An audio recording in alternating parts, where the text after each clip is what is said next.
Covid est à nouveau en hausse en Chine, alors que le parti redouble d'efforts pour le zéro Covid.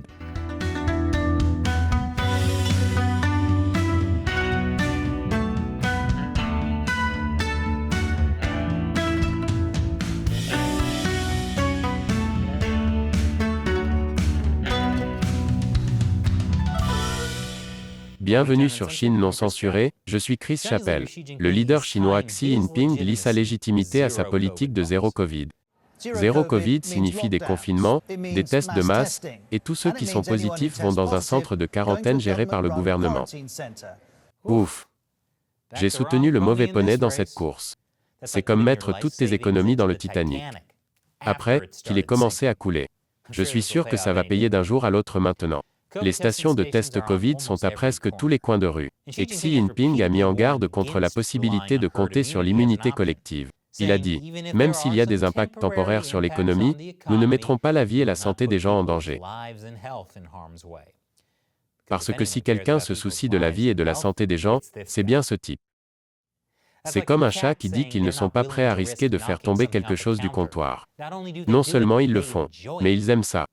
Quoi qu'il en soit, Xi essaie de paraître bienveillant. Parce que plus tard cette année, il y aura le 20e congrès du parti. C'est une réunion majeure du Parti communiste. Et c'est là que Xi Jinping essaiera de s'octroyer un troisième mandat à la tête du parti, se déclarant de fait leader à vie. Alors, comment fonctionne la politique du « zéro Covid » ? Aussi efficace que le spray anti-iceberg sur le Titanic. Il y a encore une autre épidémie de Covid à Xi'an, une ville de 13 millions d'habitants.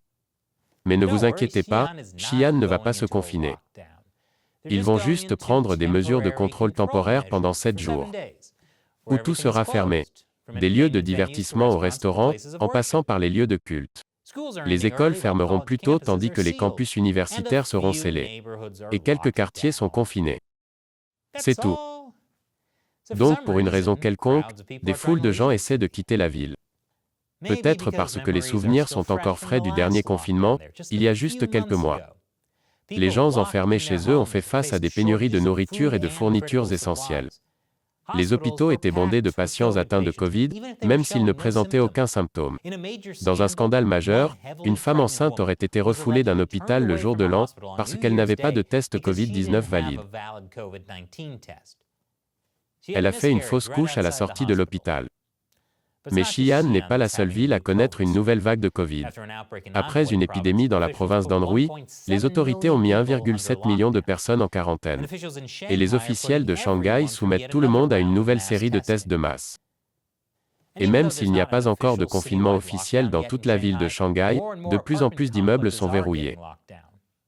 Ce n'est pas un bon signe. La politique du « zéro Covid », c'est juste en gros le gif de grand-père Simpson qui tourne en boucle pour toujours. Le problème, c'est qu'une nouvelle variante de Covid, extrêmement contagieuse celle-là, se répand rapidement dans tout le pays. Et le Parti communiste est sur le point de prendre des mesures sans précédent dans un ultime effort pour maintenir à flot sa politique du zéro Covid. Je vous en dirai plus après cette courte pause publicitaire. Bienvenue à nouveau. Saviez-vous que nous avons un magasin de produits dérivés de Chine non censuré? Allez voir sur chinauncensored.tv/merchandise. Et nos produits ne sont pas fabriqués en Chine. Dieu merci. Alors que la plupart des pays ont accepté que le Covid soit là à demeure, le Parti communiste chinois insiste toujours sur sa politique de zéro Covid. Et ça ne concorde pas bien avec la réalité. Il refuse de faire face à la réalité d'un système qui ne fonctionne jamais. Cela ne ressemble pas au Parti communiste chinois. Le problème est encore une autre sous-variante d'Omicron, appelée BA5. La plupart des cas de Covid aux USA sont maintenant la sous-variante BA5 d'Omicron. Les virologues pensent que cette sous-variante est capable d'échapper aux défenses immunitaires mises en place lors d'infections et de vaccins antérieurs, ce qui augmente la probabilité que les gens attrapent le Covid-19 à plusieurs reprises, tout en augmentant le risque de développer des complications. Et la Chine rapporte maintenant les premiers cas. À Xi'an en fait.